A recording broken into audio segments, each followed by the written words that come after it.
84, 85. So we've got a 10-year span between the two mayoralties. Very great honour. I'm a mason's daughter, brought up in the back streets of Truro, and to come to be the mayor and leading citizen, believe me, is one almighty honour. It's a very gracious year. I've done 500 engagements. That included going to other mayor meetings, the Buckingham Palace for a garden party, etc. And I enjoyed it every moment. Oh, they do run through you. Yeah. If Higher Town is busy, they'll cut through you like a dose of salt. Yeah? Oh, yes. You'd never believe it. You're asking me about the visions of Truro. I would like to see Truro kept as a nucleus of shopping in the centre. Our focal point being the cathedral, which my father and grandfather, the initials are in the top tower. The last tower to go on, that is. I hope they don't persecute by putting too much out-of-town shopping, because Truro needs to keep its shops in the centre to keep the viability of the town. You can kill something off as quick as lightning by putting too much on the outskirts.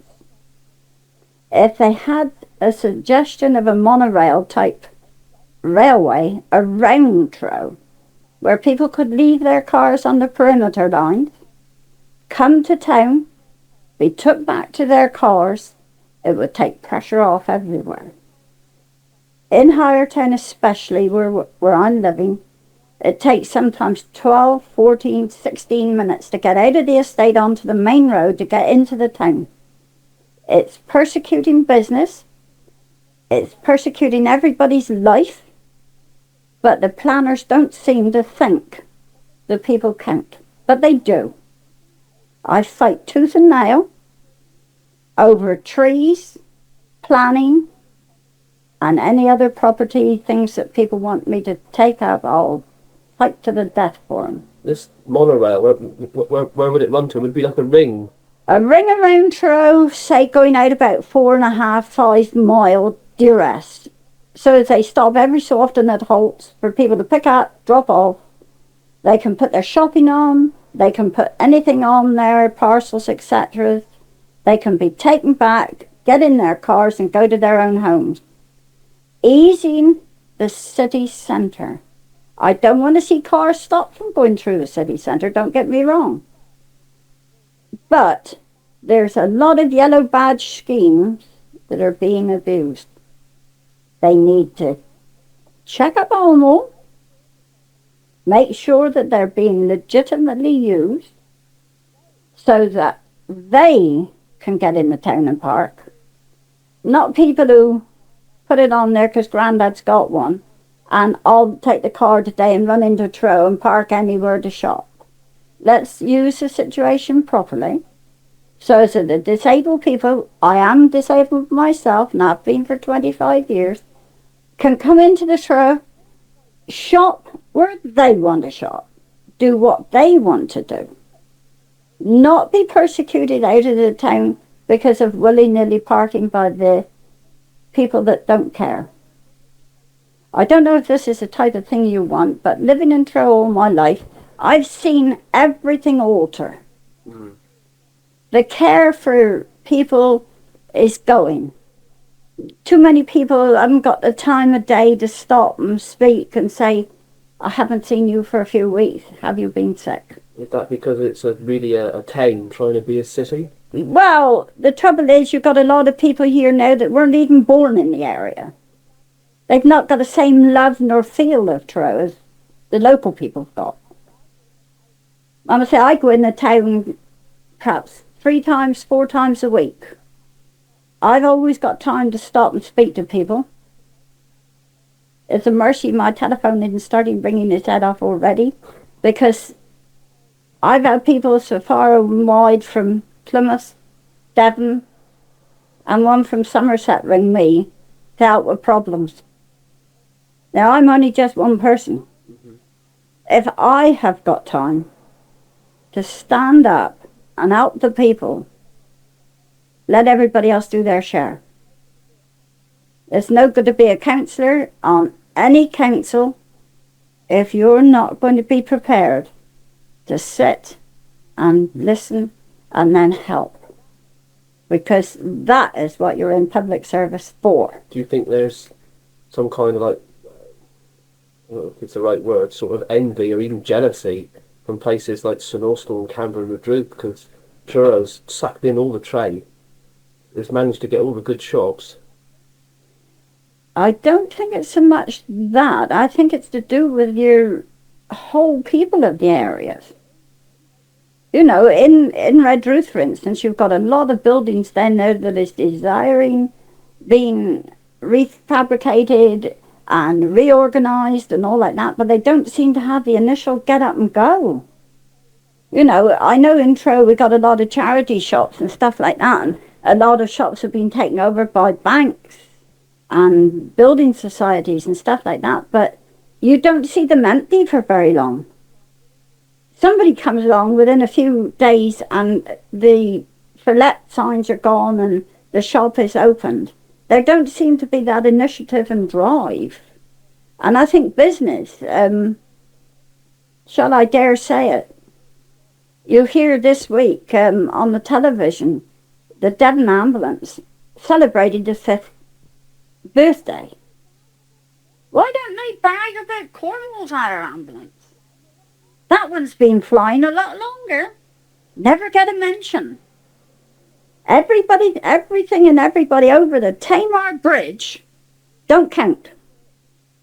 They need to realise that Cornwall is here. The city of Truro is here. Camborne is here. Redruth is here. But everything is catered to Devon, Plymouth, but you never hear much about Truro. We have lost our best ally in the late David Penelligan. When he was our MP, David stood up and challenged everybody in the world. And every time he could, he ran Cornwall home. We got nobody now that's powerful enough to stand up and shout for Cornwall. And this is when I gloried in the march going to London. I couldn't take place because my husband was desperately ill at the time. I watched it on every section of the road. I was interested. I was there heart and soul if I wasn't there in body. And believe me, I hope from that rally alone they will realise that Cornwall is here. We're doing a major part to the economy of the country, especially with the taxes we pay. And we need to be recognised. And if they don't start recognising soon, let's stop them coming over the Tamar Bridge. Let's keep all our produce that we can grow in Cornwall here. Well, that's the thing that riles me at. It's like they lost 300 jobs from the St Earth Creamery. Mm-hmm. So in the future, we're going to get this ridiculous idea of milk from Cornwall going up to Taunton, being made into Cornish cream, and then coming back again. Exactly. You see, the trouble is, you got the top people of all these concerns, be it whatever nationality, is the top of the tree. The top of the tree is so heavy that the workforce don't count. Far better they ploughed their profits in manpower. You wouldn't have all the shoplifting cases. You wouldn't have all of the drug stuff and that if the young people had jobs to go to. If they'd retired everybody, compulsorily retired at 60 years of age, you would create thousands of jobs per year and the children would have jobs. The jobs, Mama say, you get all these youngsters that are getting in trouble. Half of them are good youngsters. They only need to be created jobs where they could go to work at 9 o'clock in the morning and come home 5 o'clock at night. By the time they have their evening meal, get washed, get dressed, it's 7:30.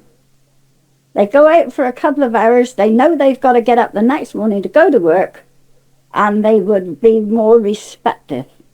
But the trouble is, no matter how hard they study, what they do. There's no job guarantee at the end of it.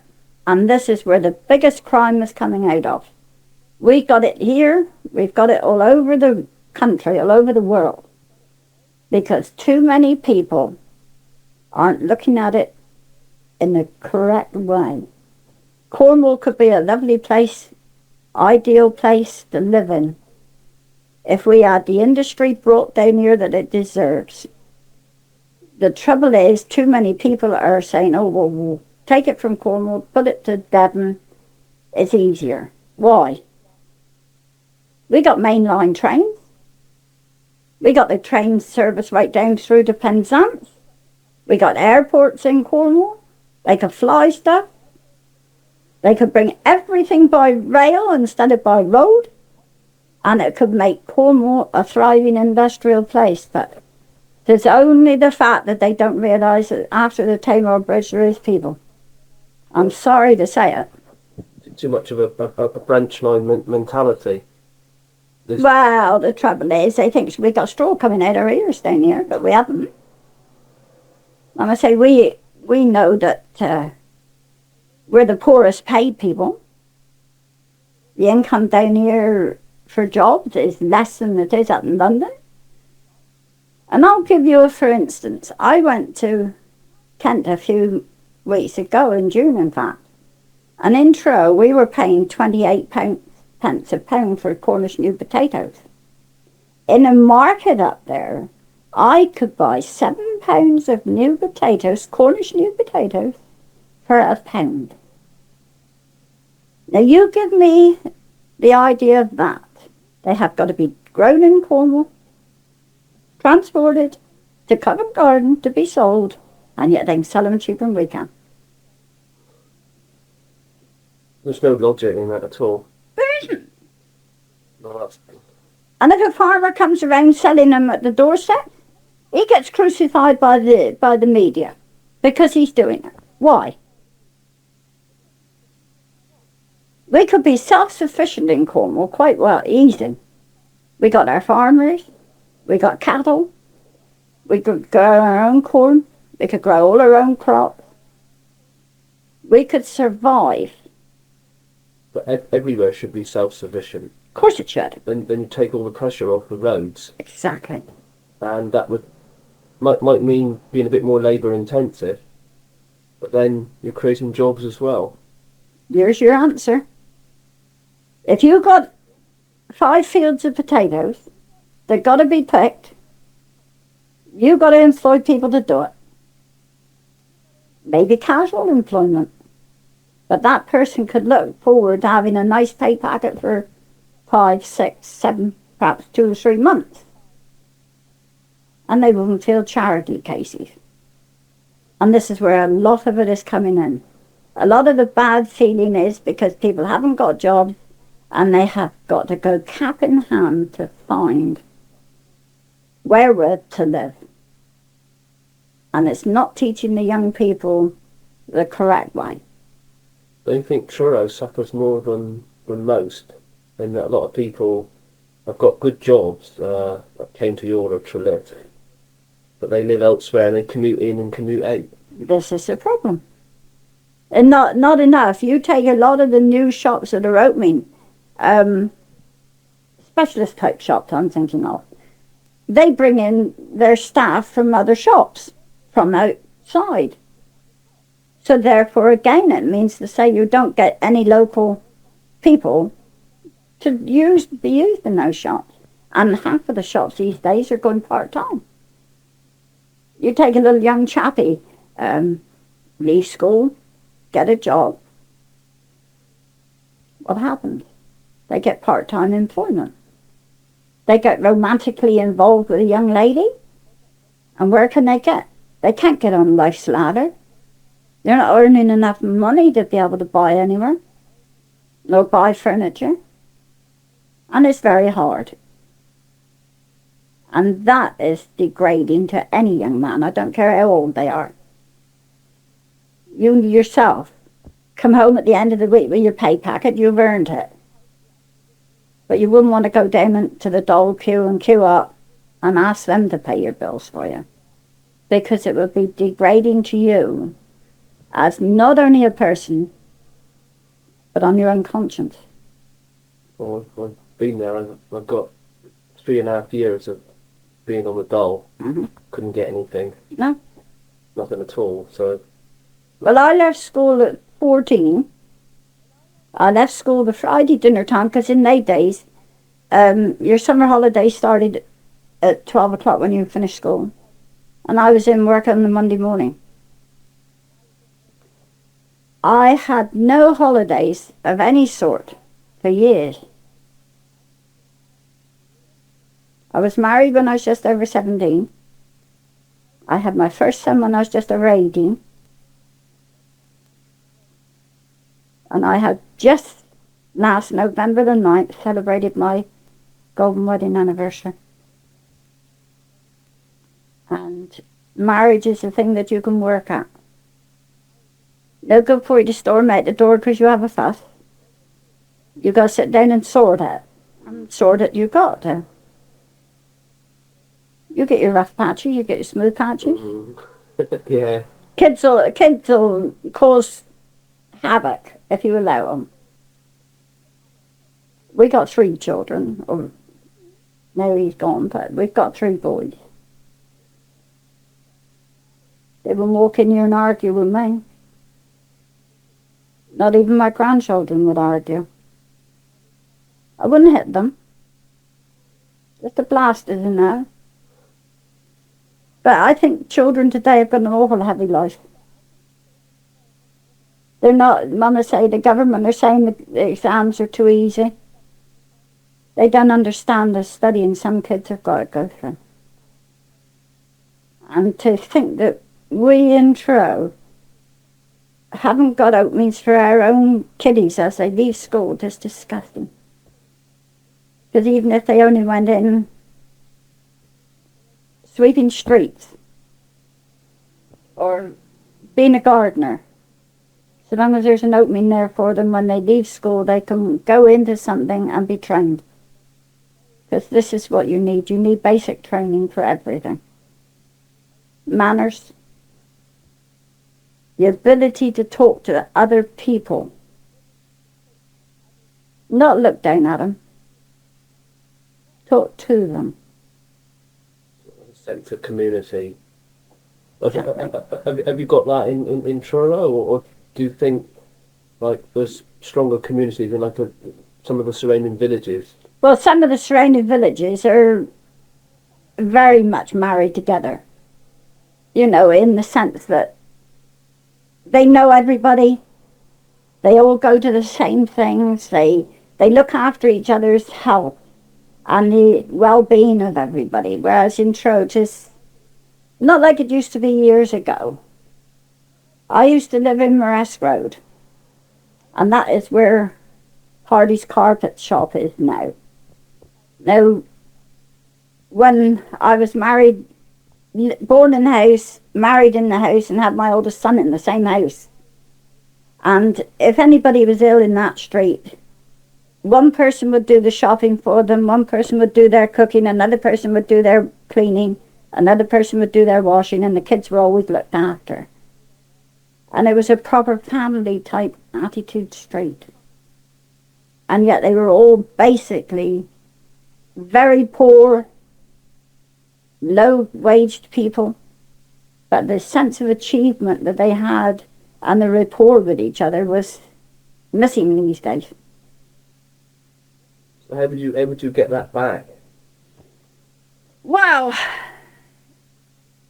in a lot of senses, the turnover of tenants in some of the places are faster than spreading a nice fruit butter, if you understand. My next door neighbour and I have been neighbours now for 30 some odd years. I don't go in her house, she don't come in mine. If she was ill, I'd go into her. If I was ill, she'd come into me. That's just the way we are. We're courteous to each other and all like that. But Mama say, you don't have to live in everybody else's pocket. No. But how do you get that back? Well, I don't think you can now, because the youngsters have never been brought up to be like that. You know, Mama say when I was a tiny kiddie, if so-and-so was ill, here you are, go up the shop and buy a loaf of bread for Mrs. So-and-so. She's not very well. Or go down the laundry and pick up her laundry for her. You know, and we were always asked to do things for other people. You ask a kiddie today to go up the shop and get a loaf of bread for you or a newspaper, and you're so likely to get cursed at. Because they've not been brought up with the helpful image at all. It's a bit black then if you can't get it back. Well, I suppose you could if you knew you were going to be in the same community for a long time. But, you know, like, you get a little family come in, and they got a mixed family, and they've got to move from a 2-bedroom house to a 3. Well, they'll go from this end of the town perhaps to the other end. And it means to say they've got to keep breaking the territory every time to start things going again, you know. But they're, I don't know, selfish type attitude, I suppose, really part of it could be. You know, they got their own little world, and what's outside of their little world don't always relate to anybody else. Do you think just everyone's got a car now they can... Well, I think this is one of the things that I've made travelling around and seeing people different. I live in Grampian Road. We got friends up Scotland. Yeah. And my parents are down Cameron. Oh, yeah. So mother-in-law's down Carpus Bay. Every time we want to go anywhere, we have to come... car. It's a car. Yeah. And you actually come through Truro. Don't stop. We just... No. Is there a lot of through traffic? Oh, there is. There's a load of through traffic. And it could be directed up through Gosmore type idea if they're going that way. The other way, I don't know which way you will go down through, because they promise so many road schemes going to happen in Cornwall, and they all come to a wet paper bag because there's nothing inside of it.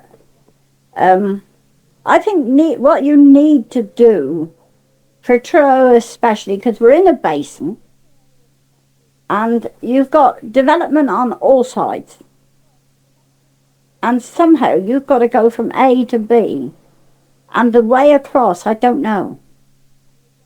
But no way am I going to ever want to see a bridge across Malpas River, because you would destroy St. Clements, which is a wonderful, wild, lovely nature area. I was down around St. Clements River last week walking, and believe me, it's lovely to go through countryside that's been unspoiled by concrete jungle. If they spoil too much of Cornwall, we're going to become exactly like every other big town. Masses of concrete, masses of ugliness. Because what they're developing sometimes are not eye-catching designs at all. No, it's sort of things that can be dismantled and pulled down within a couple of days. They throw them up in a week or two. Yeah. Mama said, you take it. Little terraces of houses like Hendra. And my father and grandfather and uncle helped to build that. And you take it, they got lovely gardens. They got little terraces of houses. Social housing. Very appealing little tiny place. But today's architects, to me, don't seem to have any idea of compatibility with what have already gone on. They want to put elaborate buildings. I'll give you a for instance. In Iglis, there used to be a little asbestos built, a little bungalow out there, 4 rooms. Now, when that was taken down and replaced, it was replaced with a mansion. So you can get my meaning on what I'm saying about planning. What do you think of like the new Truro swimming pool and the college up there?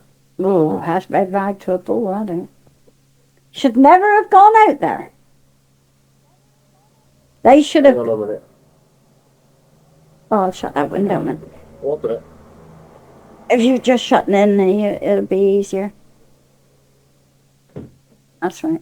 I'll open them again before. No, that's all right. I only opened them for an hour before I went in. But you take it. If they'd have gone to the city council, because Carrick thought they owned the swimming pool, which they didn't, which was a lovely explosion when they found out they were in the wrong. If they'd have come and negotiated, they could have turned the swimming pool long ways across that park with negotiation. And they could have had a lovely update swimming pool, sports hall there, which would have been ideal for the use of Truro. You take the schools went there every day.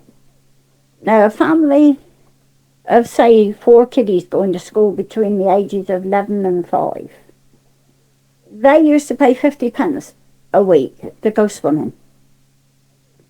If they've got to go up to 3 Milestone or up to Trebesk area, they're going to have to pay more to go on the bus.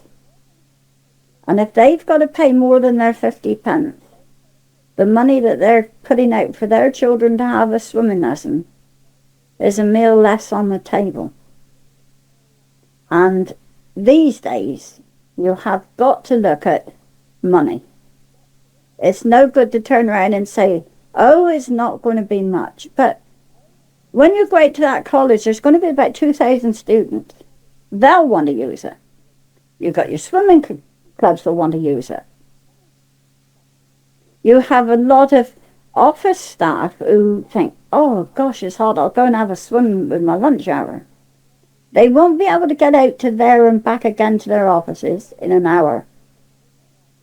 You've also got a lot of elderly people who, for some reason or other, have been told by their doctors a few swimming lengths a day will do your body the world of good.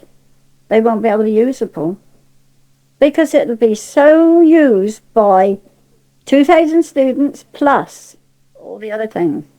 And I think this is where the disservice is coming in, because that swimming pool, they'll turn around and tell you the moon is made of green cheese, but I've been over there and I've seen personally the people going in day after day after day going in swimming, which now will be denied because it's too far out.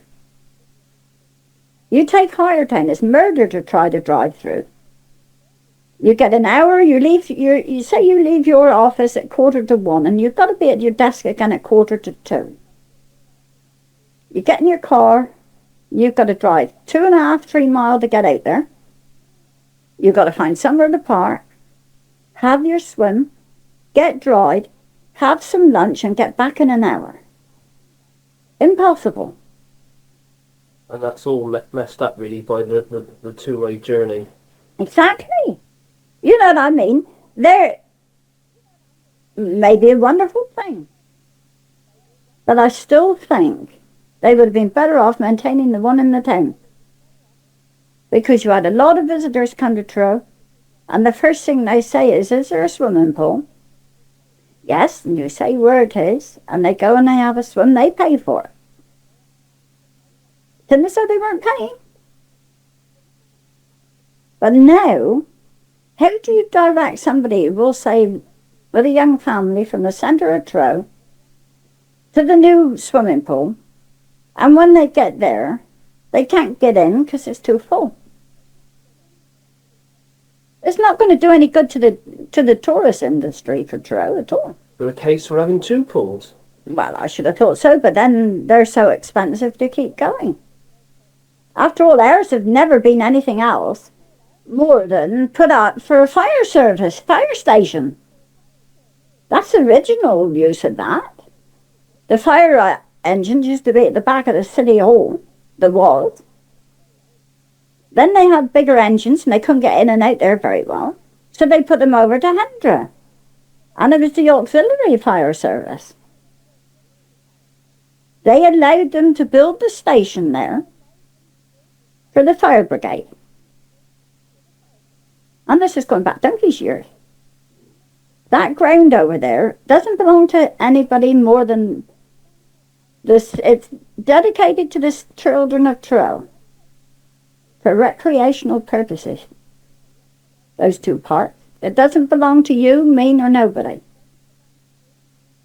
It's a dedication of land to the use of the citizens of Truro for children.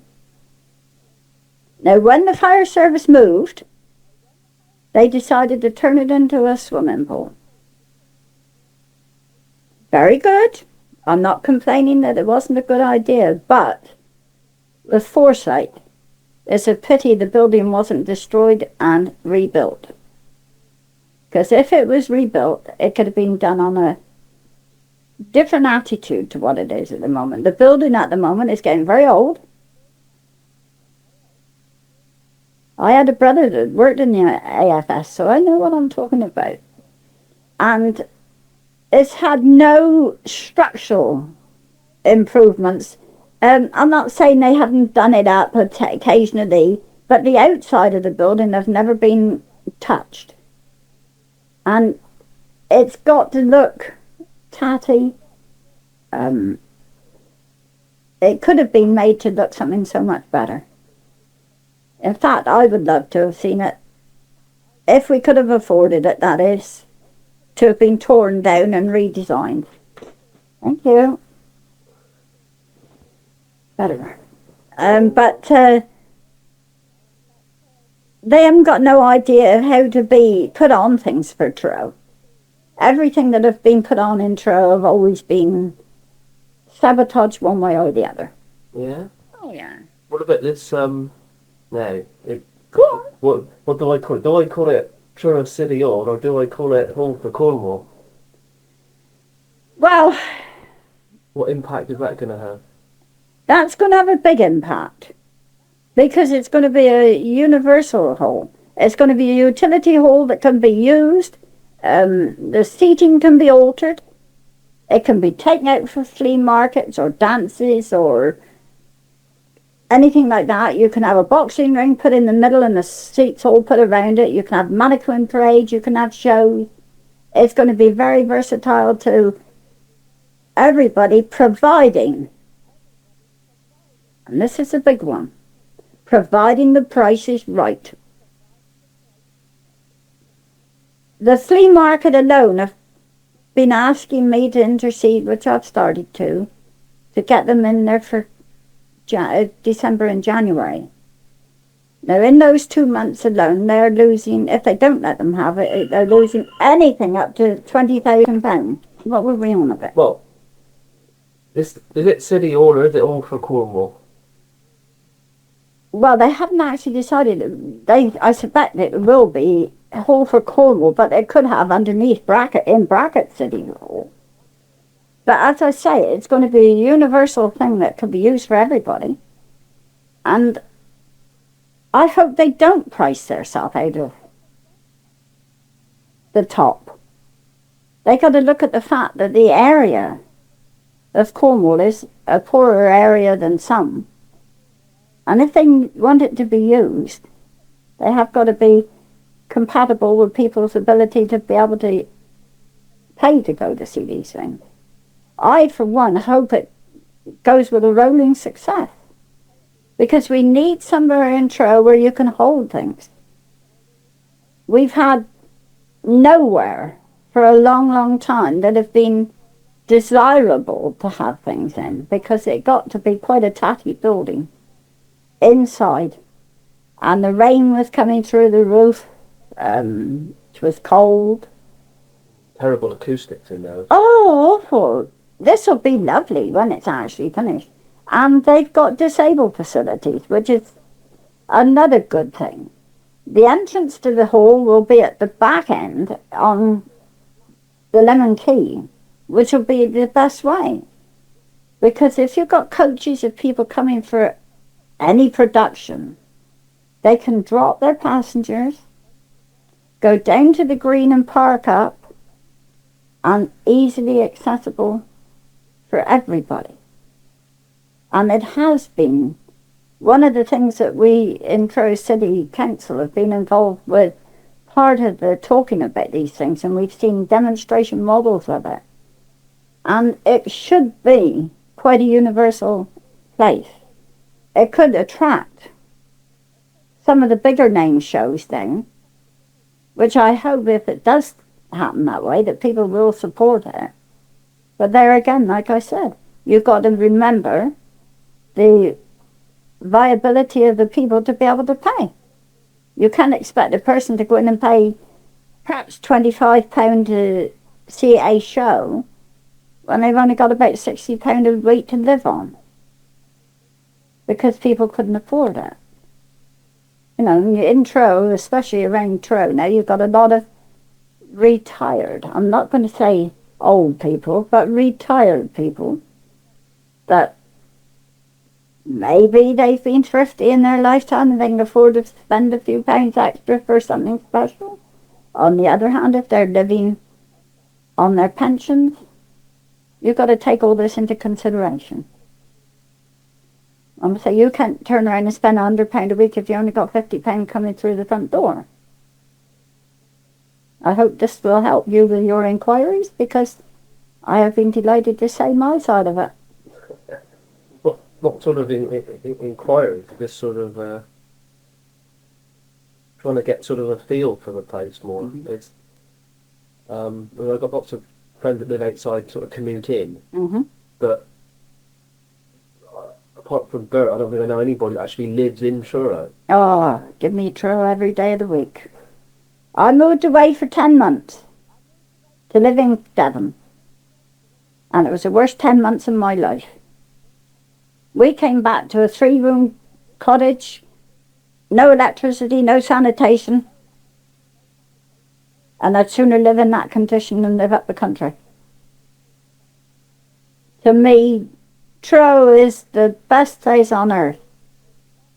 I'll never move from here. I've got a son living in Kent, one in St Austell, and one living here as well, and I go to Kent to see the children. I'm delighted to go, but I'm always glad to get back.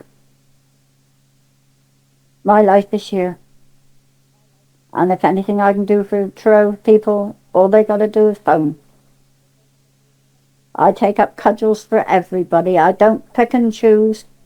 I represent Trehavern Ward, which stretches from Newbridge down to Ender and up to Rosedale and up to Kenman Caravan Park. Now that's the area I represent. But I don't just represent that area. If people ring me from Malpas, Trebarra, Lowender, anywhere, I get up and go. As I say, I've been disabled for 25 years, but I still got a smile on my face.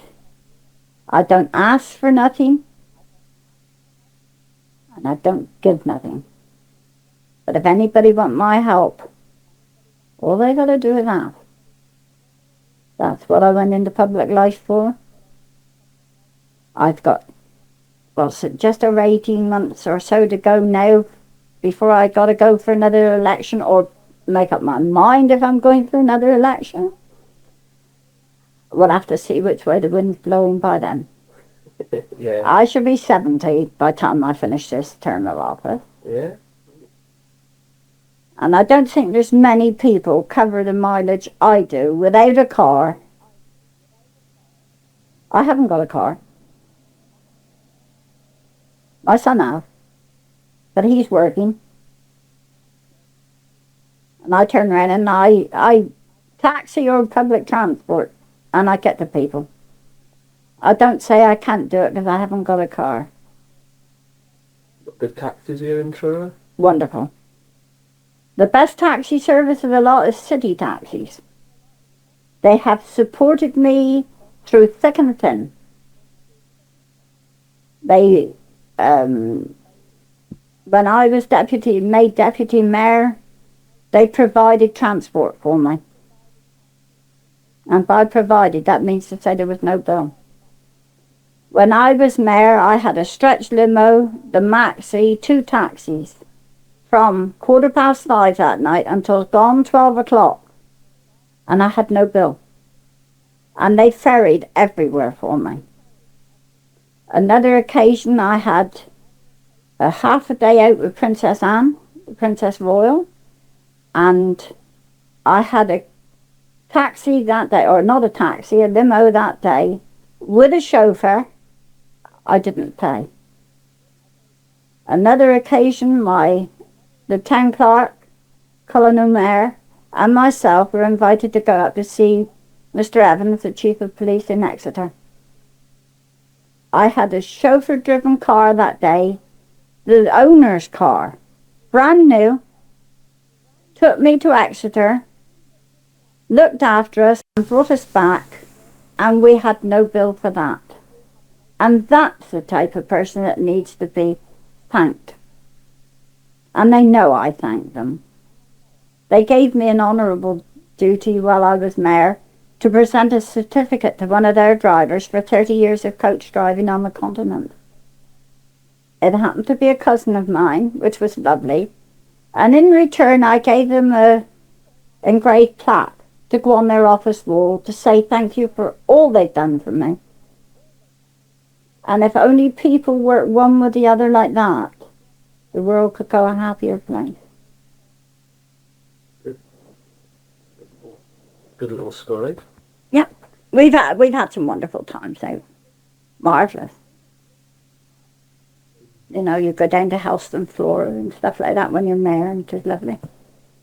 One of the finer things was nearly to the end of my mayoralty, I went out to St Morgan and I was flown by the group captain out there around Trow in a helicopter. And believe me, that was fantastic. We've had some wonderful days. Oh yeah. My son got photographs. I took a camera, brand new film. Not a film came out. My son's got photographs of that occasion. My husband and I went on a cruise because he decided he would take me on a cruise. And we went to Gibraltar and Tasmania and stuff like that, all around in Med. And I was there flipping away with the camera, only to find that the camera wasn't working. That happened to me a few times as well. Well, the camera went across the cabin and I went up in the shop and I bought myself a new one, which I use now, and he's perfect. You know, it is awful when you haven't got any reminders of that. I did a walk around the coast. Oh, lovely. And the film there didn't work. Oh, the coastline of Cornwall is something to be desired. If you go on that north coast from Portreath, right down around Hell's Mouth, right down around all the coastline down to Land's End, you're going in through some of the most magnificent scenery you can find. To me, Cornwall is never sung high enough. And as I say, I shouldn't move from here. Might move house into the town or something like that, but I would never move away from Trow. I'd like to see eventually, if I could, is to get the family back here.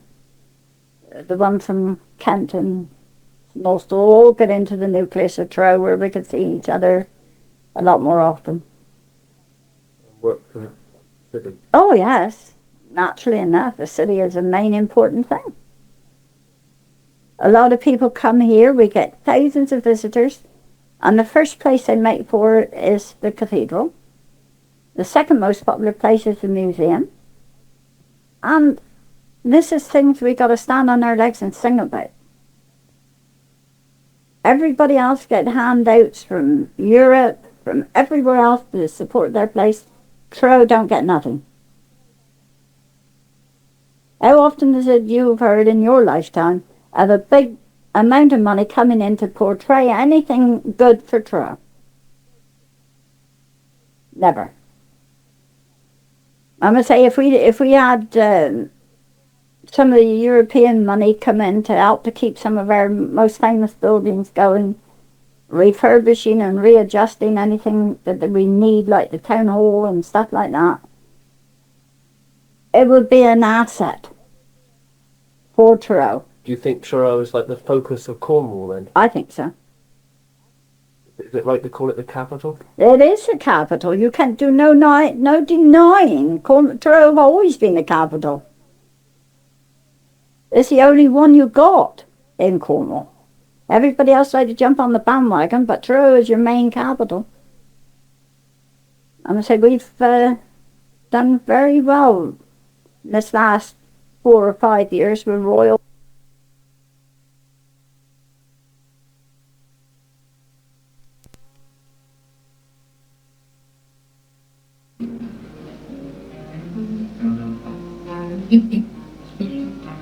That's all there is about it. Spread the water beside.